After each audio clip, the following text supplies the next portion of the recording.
ರಾಜ್ಯಕ್ಕೆ ಒಳ್ಳೆಯದಾಗಬೇಕು ಅನ್ನೋದನ್ನು ಭಗವಂತ ಯಾವ ಸಂದರ್ಭದಲ್ಲಿ ಆಗಬೇಕು ಅಂತ ತೀರ್ಮಾನ ಮಾಡಿರ್ತಾನೆ.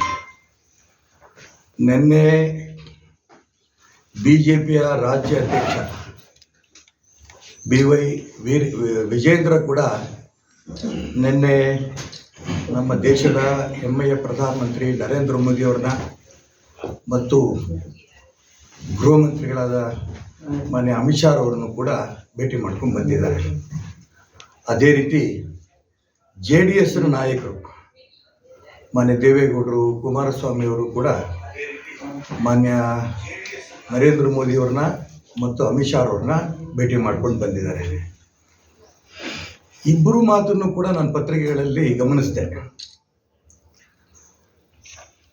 ವಿಜೇಂದ್ರ ಅವರು ಹೇಳಿದ್ದಾರೆ, ಎಲ್ಲ ಹಿರಿಯರ ಜೊತೆ ತಗೊಂಡು ಯಾವ ಗೊಂದಲವೂ ಇಲ್ಲದೇ ರಾಜ್ಯದಲ್ಲಿ ಲೋಕಸಭೆ ಚುನಾವಣೆಯಲ್ಲಿ ನಾವು 28ಕ್ಕೆ 28 ಗೆಲ್ಲ ದಿಕ್ಕಿನಲ್ಲಿ ನನಗೆ ಮಾರ್ಗದರ್ಶನ ಸಿಕ್ಕಿದೆ ಇಬ್ಬರು ನಾಯಕರಿಂದ ಅನ್ನೋಂಥ ಮಾತನ್ನು ಅವರು ಹೇಳಿದ್ದಾರೆ. ಅದೇ ರೀತಿ ಕುಮಾರಸ್ವಾಮಿ ಅವರು ಒಂದು ಹೇಳಿಕೆ ಕೊಟ್ಟಿದ್ದಾರೆ. ನಾನಾಗಲಿ ನನ್ನ ಮಗ ಆಗಲಿ, ಕುಮಾರಸ್ವಾಮಿ ಆಗಲಿ ನಿಖಿಲ್ ಕುಮಾರಸ್ವಾಮಿ ಆಗಲಿ, ನಾವು ಚುನಾವಣೆ ಸ್ಪರ್ಧೆ ಮಾಡೋದಿಲ್ಲ. ಕರ್ನಾಟಕ ರಾಜ್ಯದ 28 ಕ್ಷೇತ್ರದಲ್ಲಿ ನಾವು ಓಡಾಟ ಮಾಡಿ ನರೇಂದ್ರ ಮೋದಿ ಪ್ರಧಾನಮಂತ್ರಿ ಮಾಡೋದಕ್ಕೆ ಏನೇನು ಬೇಕೋ ಎಲ್ಲ ಪ್ರಯತ್ನ ನಡೆಸ್ತೇವೆ ಅನ್ನೋದನ್ನು ಬಗೆಹರಿಸ್ಕೊತೀವಿ. ಅದೇ ರೀತಿ JDSನು BJPನೂ ಒಟ್ಟಿಗೆ ಸೇರಿಕೊಂಡು ರಾಜ್ಯದಲ್ಲಿ 28 ಸ್ಥಾನವನ್ನು ಗೆದ್ದೇ ಗೆಲ್ತೀವಿ ಅನ್ನೋ ವಿಶ್ವಾಸದಲ್ಲಿ ನಾನು ನಿನ್ನೆಯ ಅವರ ಭೇಟಿ, ರಾಷ್ಟ್ರೀಯ ನಾಯಕರ ಜೊತೆಗೆ ನಡೆದಂಥ ಎರಡೂ ಪಕ್ಷದ ನಾಯಕರುಗಳ ಭೇಟಿ ನಮಗಂತೂ ತುಂಬ ಸಂತೋಷ ತಂದಿದೆ ಅನ್ನೋಂಥ ಅಂಶ ಈ ಸಂದರ್ಭದಲ್ಲಿ ಹೇಳೋಕ್ಕೆ ಇಷ್ಟಪಡ್ತಾರೆ. ಯತ್ನಾಳ್ ಆಗಲಿ, ಸೋಮಣ್ಣ ಆಗಲಿ, ಈ ರೀತಿ ಅರವಿಂದ್ ಬೆಲ್ಲತ್ತಾಗಲಿ, ಈ ರೀತಿ ಒಂದು 3-4 ಜನ ನಿಜಕ್ಕೂ ನೀವು ಹೇಳಿದಾಗೆ ಸ್ವಲ್ಪ ಅವ್ರಿಗೆ ಅಸಮಾಧಾನ ಇದೆ ಅಂತ ಬಹಿರಂಗವಾಗಿ ಅವ್ರು ಹೇಳಿದ್ದಾರೆ. ಈ ಥರ ಏನು ನಾನು ಕೂಡ ಮುಚ್ಚುಮರೆ ಮಾಡಲ್ಲ, ಇಲ್ಲ ಇಲ್ಲ ಇಲ್ಲ ಅವ್ರದ್ದೇನು ಅಸಮಾಧಾನ ಇಲ್ಲ, ಈ ರೀತಿ ಸುಳ್ಳೇನು ನಾನು ಹೇಳೋಕ್ಕೆ ಇಷ್ಟಪಡಲ್ಲ. ನೀವೇನು ಗಮನಿಸಿದಿರಿ ಅದು ಹೌದು, ನಿನ್ನೆ ತನಕ ಇತ್ತು.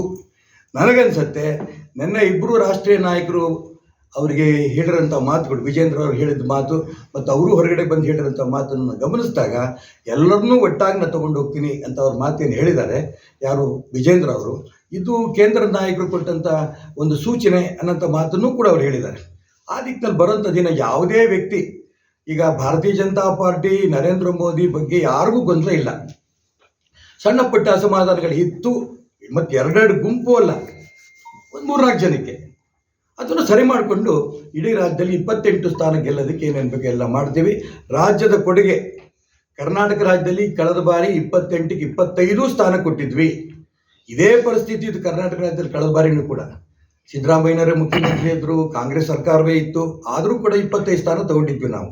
ಈಗಲೂ ಕಾಂಗ್ರೆಸ್ ಸರ್ಕಾರ ಇದೆ, ಅದೇ ಸಿದ್ದರಾಮಯ್ಯ ಮುಖ್ಯಮಂತ್ರಿ ಆಗಿದ್ದಾರೆ, ಇನ್ನು DK ಶಿವಕುಮಾರ್ ಬೇರೆ ಜೊತೆ ಸೇರ್ಕೊಂಡಿದ್ದಾರೆ, ಪ್ರಿಯಾಂಕಾ ಖರ್ಗೆ ಇಂಥವರೆಲ್ಲ ಸೇರ್ಕೊಂಡಿದ್ದಾರೆ. ಭಾಳ ಸಂತೋಷ.